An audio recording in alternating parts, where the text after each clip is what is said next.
Hello friends. तो आज हम लोग देखेंगे प्रोबेबिलिटी एंड स्टैट्स का एक बहुत इंपॉर्टेंट टॉपिक, सैंपल स्पेस। तो जो इस वीडियो लेक्चर में जो लोग टॉपिक पढ़ेंगे और देखेंगे वो है सैंपल स्पेस। पहले हम लोग देखेंगे सैंपल स्पेस क्या होता है, फिर सैंपल स्पेस का कुछ एग्जांपल्स देखेंगे, फिर क्लासिफिकेशन ऑफ सैंपल स्पेस देखेंगे, थोड़ा कुछ एग्जांपल्स देखेंगे, थोड़ा समझेंगे डेफिनेशन ऑफ मतलब जो different types of sample space है उसका डेफिनेशन को थोड़ा समझेंगे कि उसका मतलब क्या होता है। उसके बाद फिर हम लोग डिफरेंट टाइप ऑफ जो सैंपल स्पेस है उसमें से एग्जांपल देखेंगे। फिर तो आज हम लोग का जो टॉपिक है वो सैंपल स्पेस के अराउंड ही रहेगा। तो पहले हम लोग देख लेते हैं सैंपल स्पेस का डेफिनेशन। तो देखिए प्रोबेबिलिटी में क्या होता है। प्रोबेबिलिटी में हम लोग कुछ सेट ऑफ एक्सपेरिमेंट होता है जो हम लोग परफॉर्म करते हैं। तो जब भी हम लोग एक्सपेरिमेंट परफॉर्म करते हैं तो हम लोग को पता होता है कि आउटपुट क्या आने वाला है। क्या आने वाला वो पता नहीं होता है, मगर क्या आ सकता है। जैसे फॉर एग्जांपल कि अगर हम लोग डाइस रोल करते हैं तो हमें पता होता है कि 1 से लेके 6 तक का नंबर जो होगा उसी में से आएगा। ऐसा नहीं है कि इस नंबर 10 आ जाएगा, पर कौन सा नंबर आएगा 1 से 6 के बीच में वो पता नहीं है। तो जो पॉसिबल आउटकम्स हैं, जो भी मतलब एक्सपेरिमेंट का, उन्हें हमें लिस्ट करना पड़ता है। तो वो जो लिस्ट बनाते हैं हम लोग पॉसिबल आउटकम का कोई भी एक्सपेरिमेंट का, तो वो सैंपल स्पेस होता है वो एक्सपेरिमेंट के लिए। तो हर एक एक्सपेरिमेंट के लिए अलग से सैंपल स्पेस बनेगा। तो यहाँ पे जो आई होप कि आप लोग को सेट थ्योरी पता हो, बेसिक एटलीस्ट। हाँ, तो यहाँ पे जो डेफिनेशन कुछ इस प्रकार है कि द सेट एस, एस यहाँ डिनोट कर रहे हैं हम लोग सैंपल स्पेस को, जो कि जनरल डिनोट किया हुआ है। आप कोई भी अच्छा बुक लीजिएगा प्रोबेबिलिटी के ऊपर तो वो जनरली एस से ही डिनोट करते हैं सैंपल स्पेस को। The set S of all possible outcomes of a particular experiment is called sample space for the experiment। तो जैसा कि मैंने समझाया, डेफिनेशन वही बोलना चाह रहा हूँ। अब चलिए थोड़ा एग्जांपल देख लेते हैं। तो हमने एक कॉइन को टॉस किया, तो हम्म, पता है सैंपल स्पेस क्या होगा। आप लोग ने भी थोड़ा गैस कर लिया होगा। नहीं किया है तो थोड़ा सोचिए पॉज करके। तो इसका जो आंसर है वो हेड एंड टेल होगा, दो ही आ सकता है। तो सेट थ्योरी में या फिर नोटेशन वाइज हम लोग इसको इस तरह से डिनोट कर सकते हैं। तो कुछ और एग्जांपल देख लेते हैं। रोलिंग अ डाई, तो हम लोग को पता है कि 6 आउटकम्स ही हो सकता है, 1 से लेकर 6 सैम्पल। ये जो एग्जांपल है वो जनरल एग्जांपल है। बहुत सारा डाई में ऐसा भी हो सकता है कि वो 7 से स्टार्ट करें और 12 में ख़त्म करें। तो आप अगर वो लोग को लेके बोलिएगा कि नहीं मैंने गलत बोला, तो वो यहाँ नहीं, ये जनरल कॉमन टाई है। और टॉस के लिए यहाँ जो कॉइन है वो भी जनरल है, नॉर्मल। अगर आप दोनों तरफ हेड हेड कर लीजिएगा तब सिर्फ एक ही सैंपल स्पेस में सिर्फ एक ही आउटकम होगा, वो हेड। तो वो सब मॉडिफाइड और चेंज किया हुआ एक्सपेरिमेंट यहाँ नहीं होगा। होगा तो पहले से बता दिया जाएगा, अदरवाइज नॉर्मल एक्सपेरिमेंट है ये सब सारा। बहुत स्टूडेंट आके बोलते हैं कि अगर हम ऐसे कर देंगे तो आउटपुट साथ आ जाएगा, तो मैंने गलत बता दिया। तो वो यहाँ जनरल केस के लिए ये क्लियर करना था। और थर्ड एग्जांपल में हम लोग ये है एक रिएक्शन को लेके। हम लोग अगर कोई केमिकल रिएक्शन करवाते हैं तो फिर वो रिएक्शन होने में कितना टाइम लगेगा, एक जनरल रिएक्शन। तो आप यहाँ थोड़ा सोचें, तो सोच सकते हैं कि कोई भी रिएक्शन 0 सेकंड से ज़्यादा लेगा। मतलब अगर आप लोग को थोड़ा केमिकल रिएक्शन के बारे में पता हो तो आप लोग कह सकते हैं कि कोई भी पॉजिटिव नंबर हो सकता है। तो सैम्पल स्पेस जो होगा यहाँ पे वो 0 से इन्फिनिटी, बहुत सारा रिएक्शन ऐसा होता है जो कि बहुत ज़्यादा टाइम लेता है, इसलिए। तो फिर अब काफ़ी सारे एग्जांपल्स देख लिया हमने। अब थोड़ा क्लासिफिकेशन के देख लेते हैं, सैम्पल स्पेस में क्लासिफिकेशन कैसे होता है।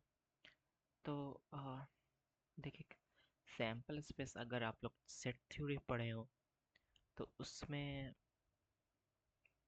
सेट्स का भी क्लासिफिकेशन होता है, काउंटेबल एंड अनकाउंटेबल। तो सिमिलरली सैम्पल स्पेस भी एक सेट ही है, तो उसी के बेसिस पे यहाँ भी होगा काउंटेबल और अनकाउंटेबल। तो अगर हम लोग यहाँ देखें तो दो तरह का होता है, काउंटेबल एंड अनकाउंटेबल। ये बेस होता है कि सैम्पल स्पेस के अंदर नंबर्स ऑफ एलिमेंट कितना है। तो पहले डेफिनेशन देख लेते हैं कि एक sample space is countable if its element can be put into one-to-one correspondence with a subset of integers। तो बहुत लोगों को ये समझ में नहीं आता है, तो एक एग्जाम्पल ले लेते हैं। हाँ, थोड़ा ये डेफिनेशन कंप्लीट करने के बाद। तो इसी तरह अनकाउंटेबल का होता है, it can't be put into a one-to-one correspondence with integers। तो डेफिनेशन का मीनिंग हम लोग देख लेते हैं। वन टू वन कॉरस्पॉन्डेंस क्या होता है। तो देखो, अगर हम लोग को कोई सेट दिया जाए और हम लोग वो सेट को अच्छा से नंबरिंग कर पाए, कह सकते हैं आप लोग कि 1 के बाद 2 आएगा, फॉर एग्जांपल 1 के बाद 2 आएगा, 2 के बाद 3 आएगा। हम लोग को पता है कि 1 और 2 का बीच में कुछ नहीं आएगा, उस तरह 2 और 3 का बीच में कुछ नहीं होगा। तो हम लोग ये बोल पा रहे हैं, यहाँ पे हम लोग को कुछ मिसिंग नहीं हो रहा है। हम मतलब 3 के बाद जो डॉट डॉट डॉट है वो मिसिंग है, मगर हम लोग को पता है एग्जैक्टली कि 3 के बाद 4 आएगा, 4 के बाद 5 आएगा। तो जो भी हम लोग बीच में हम लोग कुछ मिस नहीं कर रहे। और यहाँ मतलब कोई नंबर शेयर भी नहीं है, 3 एक साइड ही है, 2 अपने में एक है।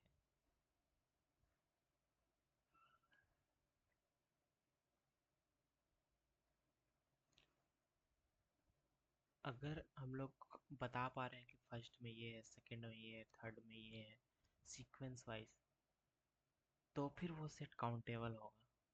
हेड, फर्स्ट में हेड है, सेकंड में टेल है, तो ये काउंटेबल हो गया। और जब आंसर नहीं होगा तो वो अनकाउंटेबल हो जाएगा। फॉर एग्जांपल, यहाँ पे जो हमने देखा था कि एक्सपेरिमेंट का जो टाइम है तो 0 से इन्फिनिटी है।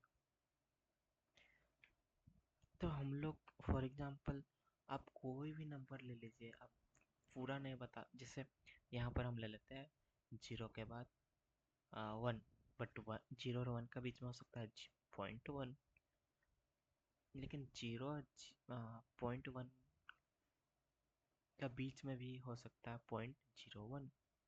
तो यहाँ पे आप फिक्स नहीं बता पाएंगे कि दो नंबर के बीच में कितना नंबर आएगा, तो इसीलिए अनकाउंटेबल हो जाता है ये। और काउंटेबल स्पेस के अंदर फाइनाइट और इनफाइनाइट भी आता है। तो अगर आप लोग देखेंगे तो पहले सैम्पल स्पेस दो सबसेट में बटा, पहला है काउंटेबल दूसरा है अनकाउंटेबल। फिर काउंटेबल के अंदर दो पार्ट में बटा, finite and infinite countable space. तो फाइनाइट काउंटेबल में वो आ जाएगा जिसका फिक्स नंबर है, तो इसमें फिक्स नंबर मतलब जैसे लूडो गोटी ले लिया हमने, 1 से 6 फिक्स। इनफाइनाइट में सैम्पल स्पेस, इसमें इनफाइनाइट नंबर ऑफ एलिमेंट्स हो, लेकिन वो स्टिल काउंटेबल में आएगा अगर हम लोग उसको बता पाएँ कि ये फर्स्ट है, सेकंड है, थर्ड है, फोर्थ है, ऐसा ना। वन मतलब 1 to 1 कोरस्पोंडिंग हम लोग इंटीजर में कर पाएँ उसको। For example s equal to 0 1 2 3 and आगे इनफाइनाइट नंबर्स।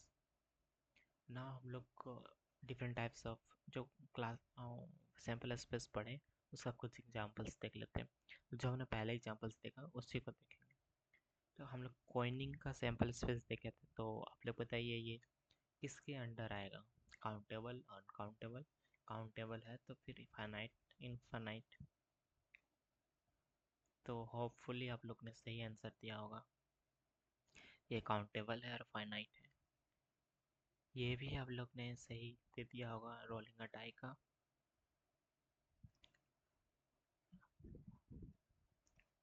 लास्ट एग्जांपल, ये जो लास्ट हमने एग्जांपल देखा था, सैंपल स्पेस है इसका 0 से इन्फिनिटी।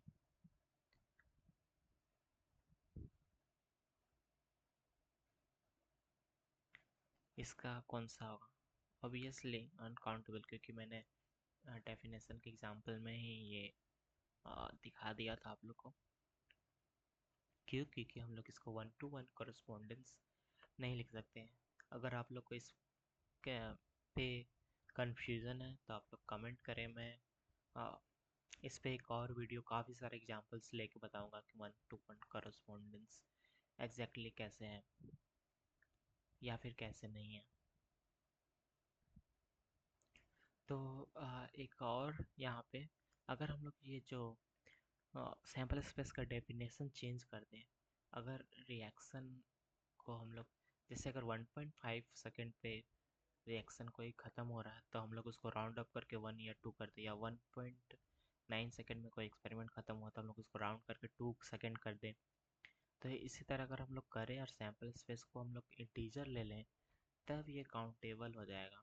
और उसका जो सेट है या सैंपल स्पेस कुछ इस प्रकार दिखेगा, 0 से लेकर फिर 1 2 3 फिर इनफाइनाइट। तो इस प्रकार हम लोग चेंज भी कर सकते हैं अनकाउंटेबल से काउंटेबल। तो होपफुली आप लोग को ये अच्छा लगा होगा। कमेंट करें आप लोग को जो चाहिए होगा डेटा साइंस गेट के लिए, कॉलेज स्टूडेंट के लिए। आ, हम लोग को पूरा तरह से तैयारी उसको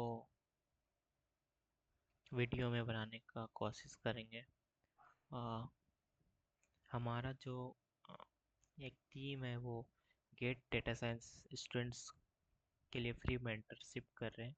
अगर आप लोग को वो चाहिए तो फिर आप लोग ईमेल में, दिया गया हुआ ईमेल में मेल करें और बताइए। Thank you very much.